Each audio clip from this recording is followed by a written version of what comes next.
नमस्कार मु रश्मिता आपण मानक मो यूट्यूब चैनल रे स्वागत जनाऊँगी। जो मैंने मो चैनल रे नुआ अच्छा प्लीज़ मो चैनल को सब्सक्राइब करंतु आउ पाखरे थिबा बेल आइकन को दबाई दिंतु जहाद्वारा कि मोर आसुथिबा नुआ नुआ वीडियोर नोटिफिकेशन आपण सर्वप्रथमे पाई परिबे। चलतु आज आम बनइबा चिंगुड़ी तरकारी।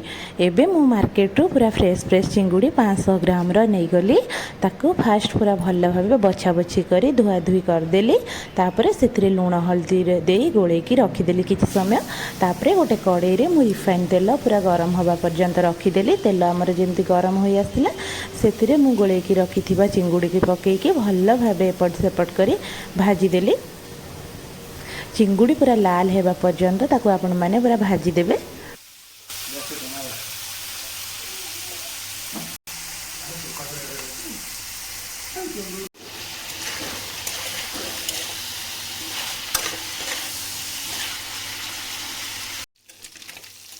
चिंगुड़ी आमर पूरा लाल हो गला। देखो केते सुंदर देखा जाउछि पूरा लाल हो गला। भजा एबे पूरा हो गला चिंगुड़ी। एबे याकू आमे छाणिकी गोटे जगार रखीदेबा।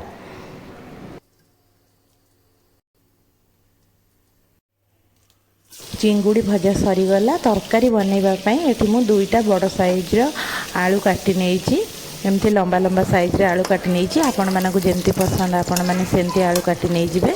तापर आलू को सही सेम कड़ाई रे सही सेम तेल रे आलू को टिके भल भाव भाजिकिना गोटे जगार काढ़ी रखीदेबा। तापर तरकारी बनवाई से अल्प टिके तेल देदेवे। से फास्ट अल्प टिके जीरा तेजपत्र और काठ मसला गोटे गुजराती फुटेदेवे। तापर यह द्वारा कि तरकार बहुत बढ़िया भाव बास्ना आसो तरकारी टेस्ट बढ़िया आसो। तापर से मु बड़ साइज्र गोटे पियाज को दे से भाजीदेली। तापर एपटे आम मसला मो अदा और रसुण आउ कंचा लंका आउ गोटे बड़ पियाज नहीं कि ताकू मु मसला ग्राइंडिंग कर देइथिली। एबे मसला को सेथिरे देई टिके कसी देबा। मसला देख जमी मसला टिके कसीदेवा। तापर से आम गोटे बड़ साइज्र मु टमाटो काटिकी रखी पकईदेली।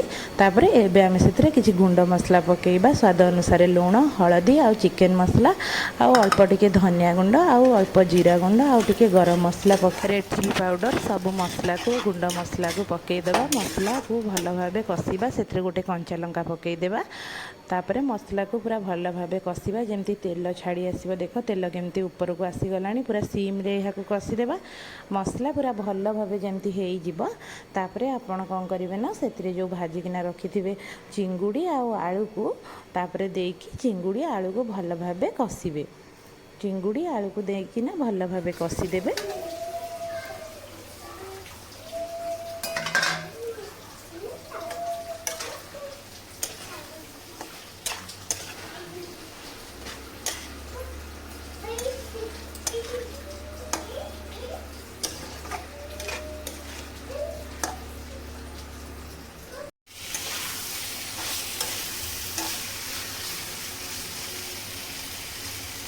आलू आउ चिंगुड़ी पूरा मसला रे जमती भल भाव मिसीज। मसला देखिए आलू सहित चिंगुड़ी भल भाव मिसीज। तापर से आपड़ जी भी चाहिए पानी देवे कहीं तरकारी तो झोल खाइबा बहुत बढ़िया लगी था चिंगुड़ी रे। तो जी भी आपड़ जब गरम भात खाऊे ताहले टिके झोल रखिए और जब कषा करने चाहिए ताहले पानी देवे अल्प। तो मुझे पानी दे देइछि ताकू पूरा मीडियम फ्लेम रे रखी टिके फुटेई देबा। आलू टिके जमती देखिए सीझी आसीबो। तापर तरकारी पूरा जानिबे जे हे गलानी बोली। देखो ये पूरा आलू आमर भल भाव सीझी गलानी। एबे फाइनाली आमर तरकारी पूरा रेडी हो गलानी। एबे लास्ट को आपण माने सेथिरे टिके गरम मसला आउ जदि आपणक पाखरे धनिया पत्र थिबो धनिया पत्र टिके पकई देबे। मु एठारे होममेड गरम मसला यूज करिछि। तो पकई सारा पर बास एबे आमर तरकारी पूरा रेडी हो गला। देखंतु तरकारी कलर केमती आसीछि आउ पूरा खाइबा पई भी बहुत बढ़िया लागिबो। आउ गोटे थर यहाँ बनातु मो सहित कमेंट माध्यम रे शेयर करंतु। तरकारी एपट्रे मु बाढ़ी देलेनी खाइबापई। एमिति गोटे थर बनईके घरे खातु आउ सांग मानक सहित शेयर करंतु।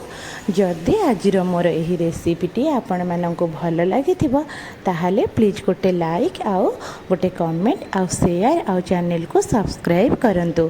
रहिली बाय बाय। देखंतु मु एठी भात बाढ़ी नहीं पूरा गरम गरम भात आ ता सहित चिंगुड़ी तरकारी भी नहीं जाइए रही। Bye bye, thanks for watching.